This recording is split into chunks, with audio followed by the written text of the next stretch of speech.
Good morning. Welcome to our critical appraisal sessions series on behalf of Clinical Epidemiology Unit CMC Vellore. So as Dr. Kambu had also given a brief introduction of this week's session. So today's session will be on appraising a randomized control trial which has used precision medicine. And we have Dr. Reba who will present a study with its appraisal and also an overview on precision medicine. And it's also our pleasure to invite Professor Jayasilan sir for being present today. Thank you so much, sir, for having come. And with that, I'll hand over to Dr. Reba and we look forward to the session. Thank you. Good morning, everyone. Today's topic is understanding precision medicine through a biomarker-guided therapy in sepsis. So the overview of my talk would be as follows. First, I'll give a brief introduction to sepsis phenotypes. Then we look at 2 clinical cases. Then I'll give a brief introduction to precision medicine. And then we'll be critically appraising the ImmunoSEP study, which is a biomarker-guided therapy in sepsis. So if you look at the sepsis pathophysiology, it all starts off with the pathogen. You have either a bacteria or a virus or a parasite, and then it induces a host of inflammatory response from the host immune system. Either it can activate the innate immune system or the adaptive immune system, and this results in a cytokine storm. A lot of cytokines, chemokines, etc., which cause a lot of tissue and cellular injury. Subsequently, we have the anti-inflammatory phase where you have all your regulatory immune system kicking up, and then it sort of tries to bring the inflammation down. Now, sepsis is basically a macabre dance between the host and the pathogen. Many people thought before that if you eliminate the pathogen, patients should improve in sepsis. But they realized that even after eliminating the pathogen, many patients were not improving in sepsis. So what is the reason? That is because there is a dysregulated host immune system. So if you look at the definition of sepsis, it's a life-threatening organ dysfunction. It's because of a dysregulated host response to the infection. Now, the pathogenesis of sepsis has not been fully clarified. However, the treatment is this. You control the infection and you have to support the organs. So if you look at the timeline, initially patients have a hyperinflammatory syndrome within the first 3 days. And then if the immune system is working well, the patient recovers. Few patients, what happens is the immune system doesn't function well. Actually, they develop something called immune suppression. And these patients are prone for secondary infections and they ultimately succumb to the sepsis. Now, everyone knows that sepsis is a heterogeneous definition. All patients with sepsis do not present the same. So actually in 2019, by Dr. Christopher Seymour, they had used something called, they used machine learning to actually stratify patients on clinical phenotypes of sepsis. So what they did was they took a big cohort and they looked at the common variables like the patient's vitals, they looked at their lab values, and they looked at any markers of sepsis like lactates. And they saw if they could phenotype these patients into clusters. So they have used the k-means clustering as well as the latent class analysis. And they formed 4 clusters. And then the next step which they did was to make sure that this is actually valid in an external data. So they applied this in a different cohort. And the next step they wanted to do was to see whether these biomarkers can be used to actually determine the correlation between the phenotype as well as the biomarkers. Basically, they saw if there is any biomarker signature belonging to each of the clusters. Then the next thing they wanted to do was to see whether these clusters actually correlate with a particular outcome, whether improvement in mortality or what about the ICU survival time. And the last step is to see actually whether these clusters actually have a bearing on the treatment results. So they looked at the effect of, enriching for different phenotypes in 3 RCTs. So basically with the latent class analysis, I've already talked in 2 weeks back. So based on this, they have gotten 4 clusters. Now, to keep in mind, these are only the clinical phenotypic clusters. Now, what they did later was they looked at the RNA profile of all these septic patients and they came up with a endotype. That means they looked at the biological rationale and came with 2 clusters. That is the hyperinflammatory endotype as well as the hypoinflammatory endotype. Now, what is hyperinflammatory endotype? Basically, there's a strong pro-inflammatory response. So there are more inflammatory cells, there are more inflammatory cytokines. It activates the coagulation system. There's activation of the complement pathway. Ultimately, patient has a cytokine storm and they have multi-organ dysfunction. This is also called macrophage activation-like syndrome. Now, the other endotype is basically the sepsis-induced immune paralysis. Here, what happens? The anti-inflammatory response is very strong in these patients. So they have a lot of increased regulatory T cells. They have all your anti-inflammatory cytokines, classically interleukin 10. They have increased regulation of the immune checkpoints. and it results in death of immune cells. So these patients ultimately die because of secondary infections, and they also have something called catabolic syndrome. Now, how do you actually treat these patients? Suppose a patient has a hyperinflammatory type. You can actually target these high levels of inflammatory cytokines by trying to block them. You can give IL-6 antagonist or interleukin-1 receptor antagonist, IL-18, anti-IL-18 therapy. Suppose a patient has immunosuppression, you need to do something to boost their immune system. So you can either give them immune checkpoint inhibitors, or you can give them interferons and interleukins, like interleukin 17 or interferon gamma.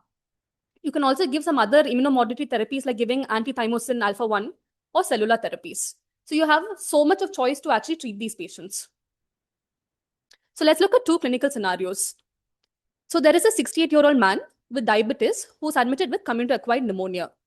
On day 1, he has septic shock. So you started him on antibiotics, fluids, and vasopressors. By day 4, his hemodynamics have improved, but he has persistent organ dysfunction. And on day 5, he has a new secondary infection, most likely a ventilator-associated pneumonia now. So our questions are, is this an ongoing infection, or does this patient have an immune exhaustion? And will he benefit from boosting the immune system with interferon gamma? Same time, another patient was admitted. She's a 55-year-old lady with, again, community-acquired pneumonia and shock. So day 1, she had a similar profile. She also had septic shock. You put her on antibiotics, fluids, and vasopressors. Vasopressor is something which you give to increase the BP. On day 3, what happened is she has worsening organ failure and there is absolutely no response to antibiotics. Her ferritin level is very high and she also has cytopenias. So right now our question is it simply sepsis or is this a hyperinflammatory syndrome? And will this patient benefit from any anti-inflammatory therapy? So here we have identified that both patients are on different ends of a spectrum of sepsis. Now, is there a way to confirm the type of host response in these patients? And will there be success in treating them with a strategy of precision therapy, that is targeted intervention? So to answer these questions, today we'll be appraising this trial, which is called the ImmunoCEP trial. Next, I would like to give an introduction to what is precision medicine. So if you look at precision medicine, I'd like to explain with the analogy of buying shoes. Suppose you want to buy a pair of shoes and you go to a shop and the shop says it's one size fits all. What would happen? Everybody would have the same size of shoes. For some people, it will fit. Some people, it won't fit. Some people will have shoe bites. And some people will have other problems. They won't be able to walk. Suppose you want to customize your own shoe. What are the data that you need? You need to know your foot length, the foot width. You might need to know the pressure morphology of your feet. You might also want to know how your gait analysis. So with all these parameters, you can actually customize your own shoes. Now, is it possible to customize shoes for every single person in the planet? It's not possible. So what do shoe companies do? They have classical standard shoe sizes. So they stratified all the sizes into some reasonable 15 to 16 categories. So when you walk into a shop, you can actually pick shoes which reasonably fits your size. So similar to this, our traditional medicine is basically one size fits all approach. Precision medicine is custom made shoes. And all the measurements, that data you're getting to make custom made shoes, like measurements, pressure assessment, gait, etc., is similar to the data that you get for an individual genetic makeup, their lifestyle, their environment. And the standard shoe size is basically something called stratification, what you do in precision medicine. Now, if you look at traditional medicine, if a patient comes to you, you probably try drug A. And if it doesn't work, you move on to drug B. If that doesn't work, you go on to drug C. And if that works, doesn't work, you go on to drug D. So here you see that most of the treatments might not be effective and they also have side effects. But on the other hand, precision medicine is you're cognizant that the patient will respond only to drug D and you directly start the patient on drug D. So that's the advantage of precision medicine.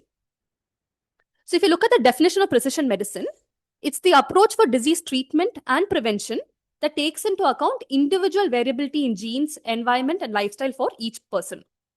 So before, people used to call that personalized medicine. But this doesn't really hold true. I mean, because personalized medicine, all doctors have always followed personalized medicine. What is different about precision medicine is that we're actually incorporating new technology to treat the patients. So the first component is you're tailoring medical treatment to the individual characteristics of the patient. And another important step is actually your ability to classify individuals into subpopulations that differ in their susceptibility to a particular disease, as well as a response to a specific treatment. So what does this mean? Basically, there's something called a baseline risk and there's something called a subgroup effect to a treatment. Now let's just look at this patient. This is an elderly patient who's 65 years old. This you have a younger patient. suppose the baseline risk for this person developing a disease is 10%. For this person, it's 5%. You can see that the baseline risk is different. You give them the same treatment, and here the risk comes from 10% to 5%. Here the risk comes from 5% to 2.5%. That means the treatment is the same in both the groups, but because the baseline risk is different, their final risk is also different. Here the relative risk reduction is 50% in both the groups, but your absolute risk difference is 5% here and 2.5% here. Now, what is subgroup effect? Here again, you have two different groups. They have different baseline risk. But on giving the treatment for this group, the baseline risk came down from 10% to 5%. And on the younger group, after giving treatment, the risk dropped from 4% to 3%. That means your treatment works here only by 25%. It works here by 50%. So that's what you mean by subgroup effect. That means individuals respond differently to treatment. So your traditional therapy disregards that. And you give them one therapy for all patients. So some patients can have a good response, some patients will have inadequate response, some patients will have no response. But on the other hand, in precision medicine, you are already identifying the subgroups, and based on the subgroups, you're giving them appropriate therapy. So only after stratifying patients into novel subgroups can you actually give them personalized treatment strategy. So William Osler said, it is much more important to know what sort of a patient has a disease than what sort of a disease a patient has. So if you look at the precision medicine, it definitely incorporates personalized medicine, but it also incorporates new biomedical information, and it also incorporates technology. So this is a nice slide which tells you all the things that you need to have a good precision medicine. First, most important is you need to have good data. You need to have omics data. You need to have the social and behavioral data of a patient. You need to know their environment, and you need to know the digital health. And data is not the only thing which is important. You should also be able to analyze the data. So I'll just briefly talk to you about the development of genomics, because without the development of genomics, there is no development of precision medicine. So does anyone know who this is? Yeah. Yes, this is Rosalind Franklin. So 1950s, people knew there was DNA in every cell, but nobody knew what was the structure and what was the function of DNA. They knew that it had a phosphate background and it had some base pairs. So she did a great thing. She was basically a crystallographer who specialized in crystallography. So she contributed immensely to the field of cold technology as well as virus identification. She took a famous photo of the B type of DNA called the photograph 51. And can you see the shape of the DNA here? What does it look like? It looks like an X. So this really helped James Watson and Francis Crick, because they realized that the DNA has to be a helical structure for them to actually get this kind of a photograph. So 1953, those two, they basically hit upon the structure and function of a DNA. Then in 1977, there was a great advancement. That is, they found a method for determining nucleotide order in DNA. Does anyone know what this technology is? This is called the Sanger sequencing. Then the next great giant leap came in 2003, where we completed the Human Genome Project. This was basically a 13-year international research effort, which took from 1990 to 2003, where multiple countries came together and they successfully mapped and sequenced the entire human genetic blueprint, approximating at least up to 3.3 billion base pairs. This is just a picture of a segment of the human genome sequence. So how fast do you think a patient's genome can be sequenced now? Do you think it'll take a year now, or a month, or a week, or a day? Some people are saying 2 weeks. Any other ideas? So actually in 2022, the Guinness World Record was awarded for the fastest DNA sequencing. It took just 5 hours. So this was actually done by the Stanford University. So you can actually find the story in the Stanford Medicine News Center. So this is a patient, 13-year-old Matthew. He basically had fever and cough. And at that point of time, they found out that he had heart failure. So this is what heart failure looks. This is a normal heart. And when you have a heart failure, your heart basically expands and it can't pump. So in a 13-year-old who comes to your heart failure, what are your differentials? Do you think it's a myocarditis post-viral, or do you think it's a genetic cardiomyopathy? Because he had fever and cough, you would have thought it was a viral myocarditis. So this was his cardiologist. His name is Dr. Yuan Ashley. He's actually the professor of precision medicine in Stanford University. So what he did is he took this patient's sample, did the sequencing, and found out that this patient actually has a genetic cause, and this patient subsequently underwent a heart transplant. And in 2025, this record was further broken by the Broad Clinical Lab, where they completed the DNA sequencing within 4 hours. So they published this in the NEJM in October 15, 2025. So what they did is, in a period of 15 days, they took 3 control samples. They had taken 5 retrospective samples who they already knew the results of the DNA analysis. And they took 7 prospective samples from the neonatal ICU. These are all babies. And here you can see that the samples were collected at 6 o'clock in the morning, reached the lab at 7 o'clock. By 12 o'clock, they had almost finished the analysis. And by evening 4, before 5 o'clock, all the reports were out. And out of the 7 NICU babies, case 3 and case 7 actually had a actionable genetic mutation. So case 7 is basically was a term infant. From day 1 of life, had multiple seizures and requiring multiple anti-seizure medications. Finally, it ultimately responded to lacosamide. But the sample was taken on day 6 of life, and they found out that there was a variant. This variant is actually a pathogenic variant. It basically affects your sodium channel. So that is why the patient was responding only to a sodium channel blocker like lacosamide. So here it's a proof of concept that genome sequencing can match your ICU decision timeline. So how is it possible from 13 years to come down to 4 hours? It's all because of your advancement of technology. And not only advancement technology, even your cost of sequencing has come down. If you look at it, in 2000, it was $100 million, and now it is less than $1,000. Some people say it's even less than $100. This is from Dr. Ashley's analogy. He says that if a Ferrari costs about $399,000 in 2000, now it costs only 10 cents. So that's the extent to which the gene sequencing has come down. So the other thing to note is, it's not all in the genes. Our body is made of so many more biomolecules. We have RNA, protein, and metabolite.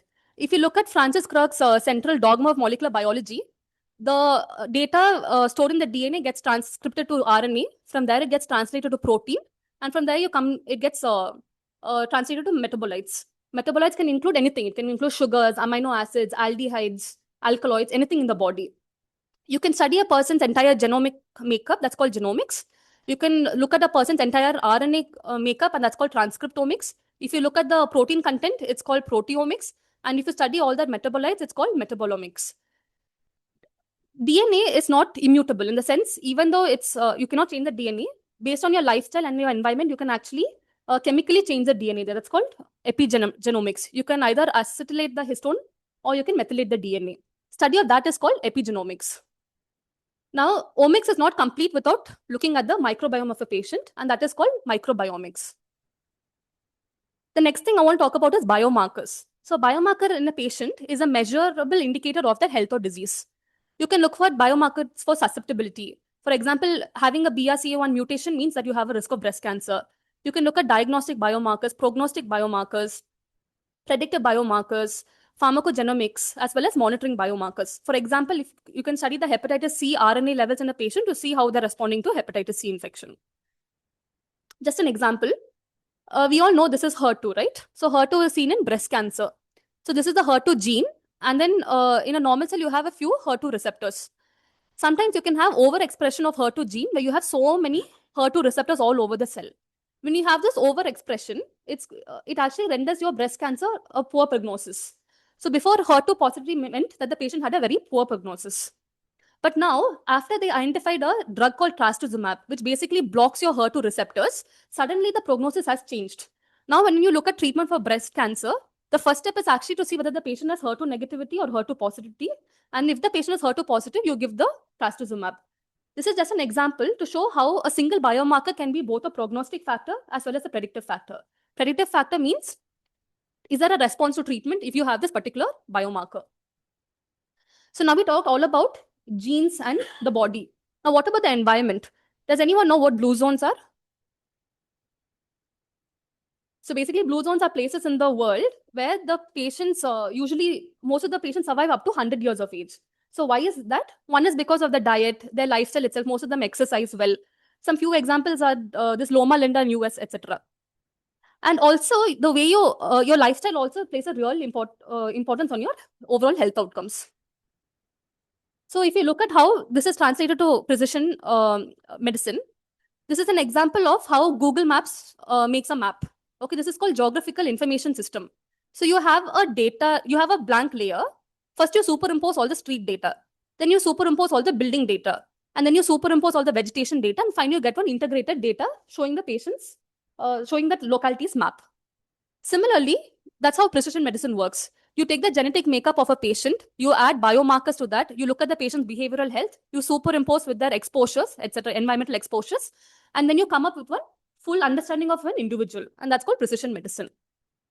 So I just explained that genomics is not the only thing which affects precision medicine. So you have environment, behavior, health records, metabolomics, all the other omics, social media use, everything will affect a patient's profile. And based on using all this new system information, you can actually generate new phenotypes for patients. Now, we talked all about data. Now, the other next important step is integrating data and actually analyzing all your data. So you see that you have different data sources. You have clinical history, you have electronic health records, your lab samples, genomic data. Like how I spoke last week, the first step is actually to integrate your data, harmonize data. And next thing is to analyze the data. To analyze the data, you need high performance computing like AI and machine learning. So deep phenotyping is to know everything about the patient. Big data is putting them all together. The next part is actually making sense of the data. And that is when you need your AI. So first step, the track one, that is pre-processing and data mining, is how you use AI to do cluster analysis to derive meaningful subgroups. This is basically, for example, in terms of sepsis, how many types of sepsis? Next thing is diagnostic and prognostic models. That is now how will your patient do? For that, you can develop models to basically see, to use these variables to actually prognosticate or diagnose a patient. And the next thing is which treatment is best for my patient. For that, you can use TRACT, that is predicting treatment response. See which variables actually translate to a improved treatment response. And the last thing is disseminating and communicating this information. Now, when you're choosing variables to actually make clusters, very important is big medical data, that you need to have a lot of data. But you must also move just beyond hunting and gathering data. You must know how to actually extract relevant data. Selection of your variables should be based on biological, clinical, and statistical evidence. So just for an example, this is just an example of an asthma phenotyping. When they've taken two variables, they form three nice clusters. So this is the hierarchical cluster. And on two divisions, you have three meaningful clusters. Here, what they did is they added three more noise variables which actually don't make any sense. And they realized that they could not replicate the clean clusters anymore. So it's very important that when you select variables, they are good variables. So we talked about deep phenotyping, we looked at data integration, and we also looked at advanced analytics and modeling. And now comes to clinical translation. So you can use precision medicine in prevention, diagnosis, treatment, as well as prognosis. Now let's just change tracks. I want to ask a question. Are RCTs precision medicine? What do you think? Do you think RCTs are precision medicine or not? Essentially, they're actually applying the precision medicine paradigm. You're actually choosing a homogeneous group of patients to whom you're actually applying treatment. And then you're looking at the effects. But the problem with this homogeneous patients are they're not really homogeneous.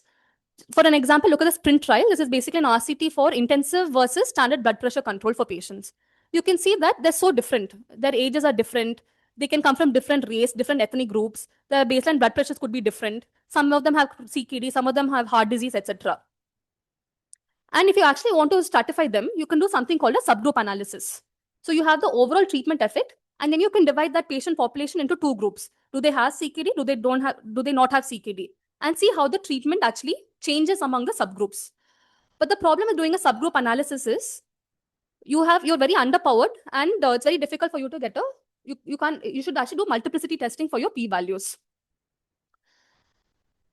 So if you look at the treatment effect from a RCT, for example, let's just look at an arbitrary value. Your treatment improved by 0.8. Okay, so but the confidence interval is from 0.4 to 1.3. That means there is a 60% improvement as well as a 30% chance of worsening. But the problem is, these clinical trials, they give you only an average treatment effect. The actual benefit or harm can vary significantly from person to person. And from this data, we can get something called number needed to treat. So what is basically NNT is basically, if you treat this many patients, one patient will get a benefit. So if NNT is 20, that means only 1 out of 20 who receive the treatment will actually get a benefit. And so many of them can get no benefit, or they can even get a harm. So if you look at it, there is some cluster in your RCT itself who actually respond to your treatment, and there is a part of the people who don't respond to your treatment. This is called heterogeneity of treatment effect. That means the non-random variability in how individuals or subgroups respond to a specific treatment. So why is there a heterogeneity? Is because sometimes you have effect modifiers, like for example, the genetics, the age, the sex, the baseline health status of a patient. You also have extrinsic modifiable factors like your environmental conditions, diet, or treatment adherence. And your differences can also be captured by looking at predictive biomarkers. So if you use biomarkers, you can actually stratify the patient population into three stratified layers, and then you can actually study your treatment on those three layers. So this is called biomarker guided trial designs. Now, if you look at oncology, this is where it's really applied.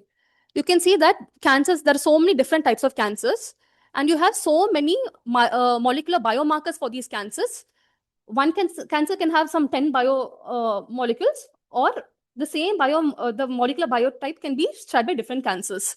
And you also have drugs which target each of these biomarkers. So, for example, if you look at lung, colorectal, gastric, breast cancer, ovarian cancer, they all have the EGFR mutation. If you look at a particular lung cancer, the lung cancer itself has EGFR mutation, MET mutation, ALK mutation, etc. So this is the basis for you to develop trials called basket trial, umbrella trial, etc. So what basket trial says is that is one genetic mutation can have multiple cancer types. So you have different patients with different types of cancers. You're targeting only one genetic mutation. For example, looking at a vemurafenib trial.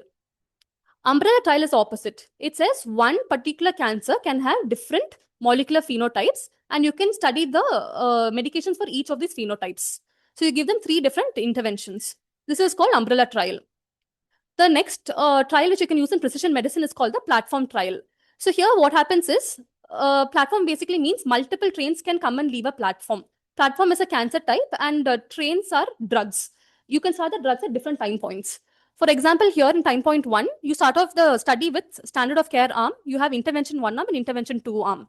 During interim analysis, you find that this arm has futility or there is increased adverse effects. You can actually drop this arm and you can continue with the rest of the arms. You can also introduce a new intervention.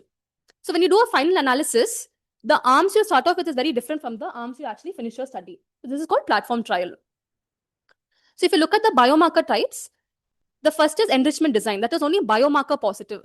So patients with the biomarker are enrolled and randomized. So all the patients have only biomarker positivity, and then you give them treatment A or treatment B. This is the best RCT to show that treatment effect is working in the biomarker group. The second design is called stratified design. Here what you do is you take patients, you stratify them into two groups, people who have biomarker positivity, people who don't have biomarkers, and then you further randomize them into the intervention as well as the control arm. Then the third thing is you're actually looking at the strategy of testing. So you can have patients, you don't test them for biomarkers, you directly give the standard care. Some patients, what you do is you divide them into two groups. You divide them into the biomarker test. And if they have a biomarker, you give the targeted therapy. If they don't have a biomarker, you give the standard therapy and see which treatment design is better. Then fourth, I've already explained the adaptive design, the basket design, and the umbrella design. Now, because we have so much stat students here, I just thought I'll put in a slide on telling you what are the statistical challenges that you might face when you're actually assessing a precision trial. First of all, you have the problems with data heterogeneity and integration because you have so much of diverse data sets. How do you actually integrate all the data? Second thing is you have high dimensional data. For a single person, you have so much of types of data. And this can lead to problems like over-parameterization. Third thing is your data, your models can work in the your small study, but when you actually put in a validation cohort or a new data, it might not work. Then there's other problem of designing studies for a small subpopulation. Many of the cancer treatments, the biomolecules work only, and when you do RCTs, you'll have very small sample sizes. So how do you actually power them? And the next problem is about validation and reproducibility. And the last problem is ethical and privacy concerns because you're actually dealing with genetic data of different patients. So with this background, let's just we'll go through the critical appraisal of a study. So this is the ImmunoSub study, and this was published online in December 8, 2025. So before I move on to the critical analysis, I just want to tell you that there is a checklist available to see how well they report precision studies. It's called Be Precise checklist. So you have a section for looking at the equity of the study, and you also have other sections like looking at the title, abstract, the background objectives, the methods, and the results as well as the discussion. I'll be using the CAST checklist to appraise this particular study. So the objective of the study was to investigate whether precision immunotherapy improves organ dysfunction by day 9. So what is precision immunotherapy? You guide the therapy based on the presence of either the macrophage activation-like syndrome or the sepsis-induced immunoparalysis syndrome. So section A. So it's a basic study design valid for an RCT? Yes. So this is the PICOT statement. The populations were patients with sepsis due to pneumonia or bacteremia, and they should display either these two phenotypes. The intervention was giving standard care plus precision immunotherapy. If the patient had hyperinflammation, you gave anakinra. If the patient had hypoinflammation, we gave interferon gamma. The control was standard care and placebo. The outcome, the primary endpoint was decrease in the SOFA score by 1.4 points by day 9. The secondary outcome was a 28-day mortality.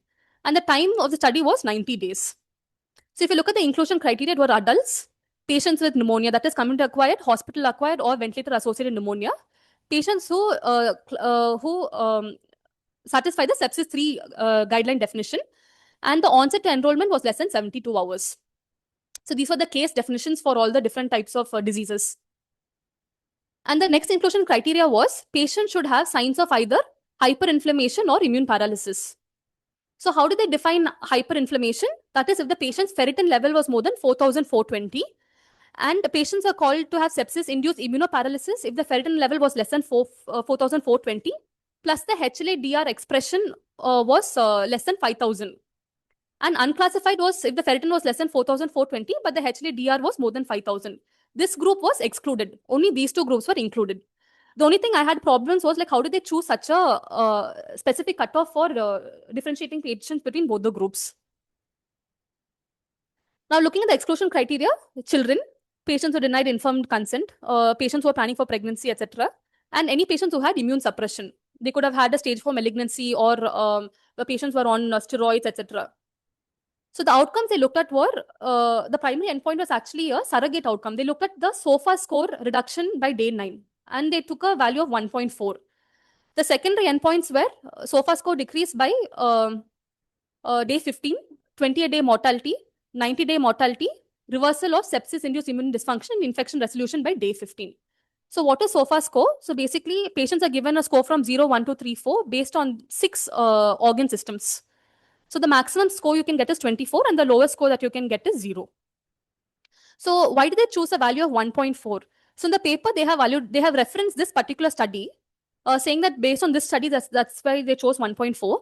But if you look at the results of the study, they've written the best trade-off for prediction was found with 25% change in SOFA. So they have not mentioned 1.4 value. They've said 24% change in SOFA showed a good mortality benefit. So for this particular study, the median SOFA score was 10.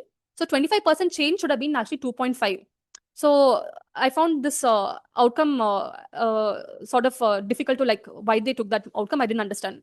Second thing is they looked at surrogate outcome and they not looked at patient-oriented outcomes, like how much of organ dysfunction was there? Was there any did they need some extra support? Like did they need ventilatory support, dialysis support, etc. was not looked at. So if you look at the trial design, it was prospective, multi-center, interventional, double-blind, double-dummy, placebo, RCT. The setting was 33 study sites in 6 countries. These are the countries that they did the study in. The funding was by the European Union Horizon, and the sponsor was the Hellenic Institute for the Study of Sepsis Trial. These are the registration numbers. So the next question, was the assignment of participants to interventions randomized? Yes. So the randomization was done by computer-generated sequence. It was stratified by study site, and allocation concealed to primary site investigators, clinicians, and patients. So if you look at how they got the patients into the study, once the patients gave informed consent, if the patient did not have any exclusion criteria, they applied the inclusion criteria. If the patient had infection criteria, that is the patient had either pneumonia or bacteremia, they saw whether the patients fulfill the sepsis criteria. And if so, they did the blood sampling. And after taking the blood sample, the specimens were shipped to the central lab in each country. And the data was actually uploaded to the like a central database. And what happens since in each site, they had 2 unbedded pharmacists. So once the lab value becomes available, the pharmacist will upload the lab value into the screening webpage. And meanwhile, the principal and the sub-investigator who are blinded would upload all the clinical data of the patients. Then there'll be a random generated sequence for each trial site, and eligible patients were blindly allocated to 1:1 ratio. So the only people who are aware of the allocation was pharmacists, because they had to design the drugs. So these were the baseline data they had captured. Daily, they would measure the SOFA scores, and they would look at the organ support treatments required for the patient. And they also looked at the adverse effects in each group. And they did biospecimen collection. Every day, 2, 4, 7, 15, 21, they collected the ferritin level as well as the HLA-DR levels.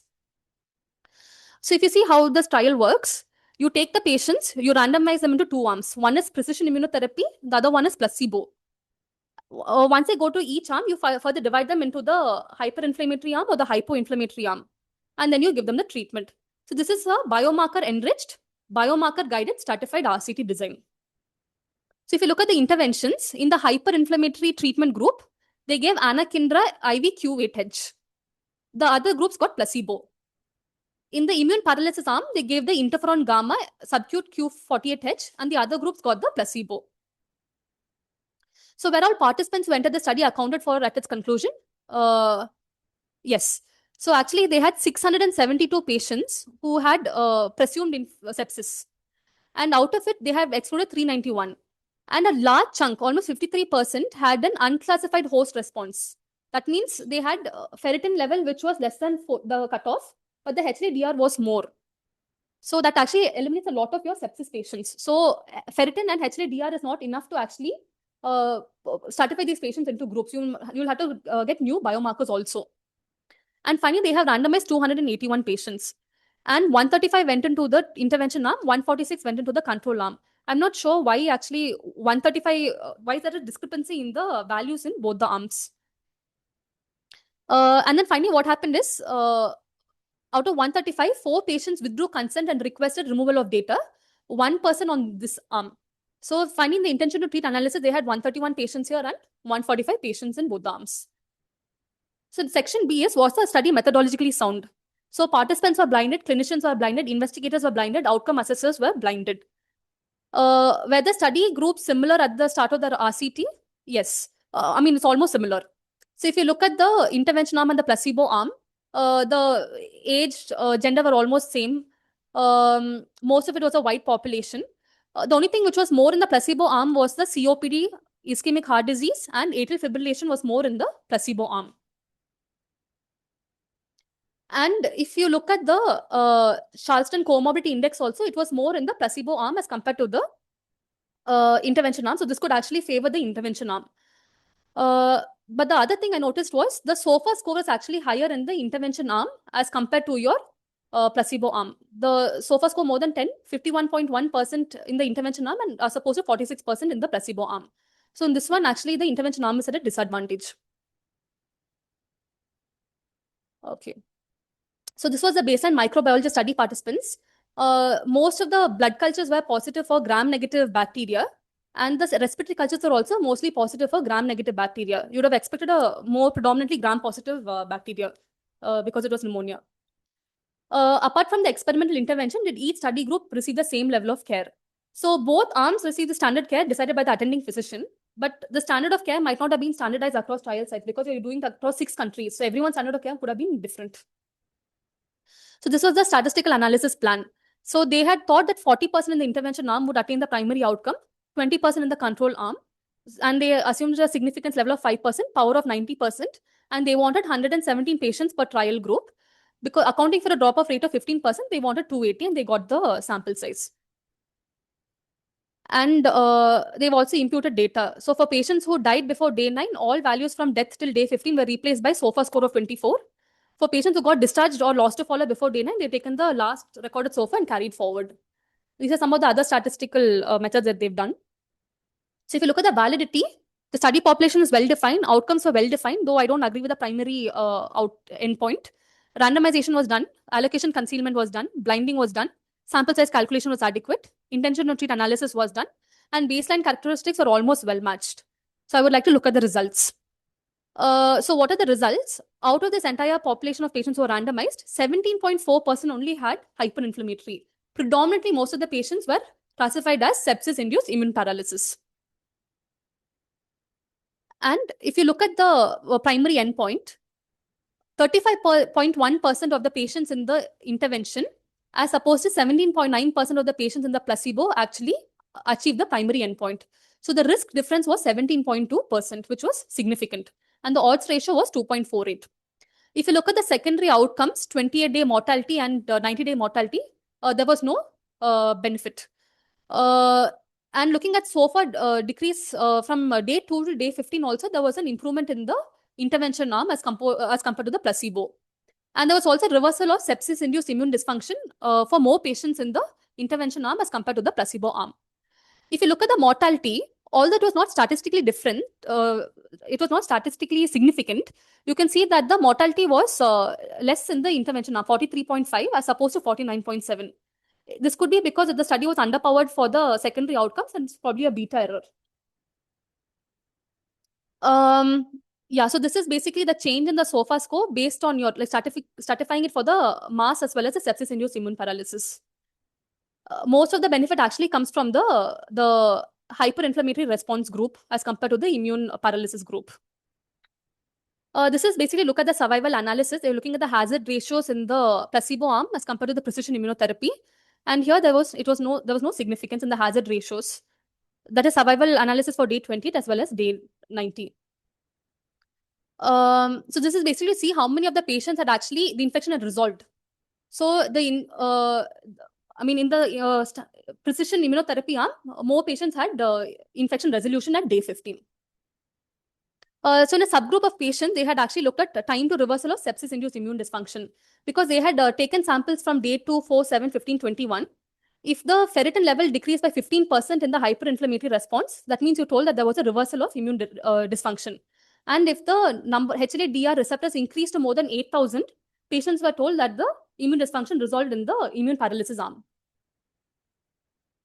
So were the effects of intervention reported comprehensively and was it precise? Yes.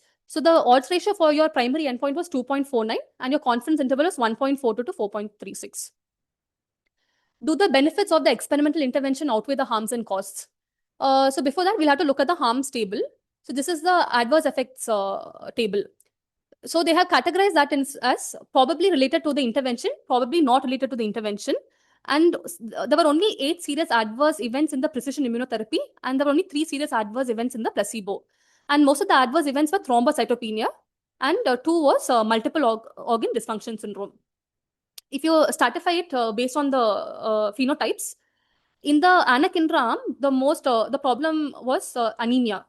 And in the interferon gamma arm, the problem was with the thrombocytopenia. And because of that, they had hemorrhage.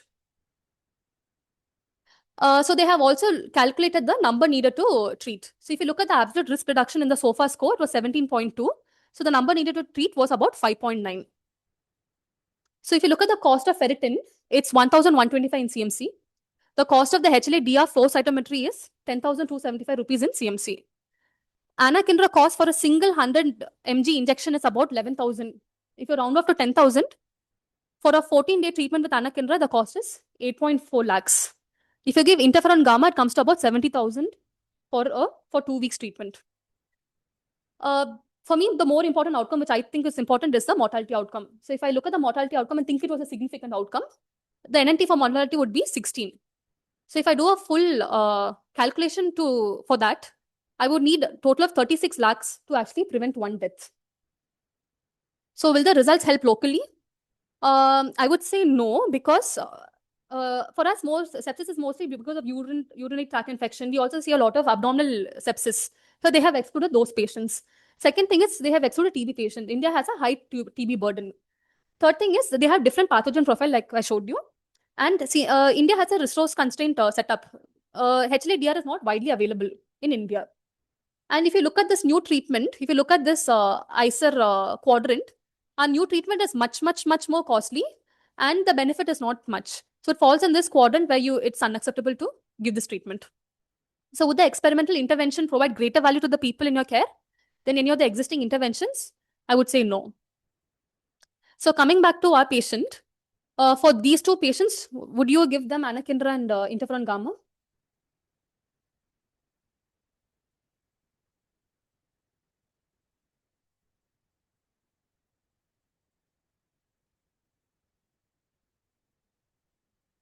According to you, the hyperinflammatory subgroup did better. Yes.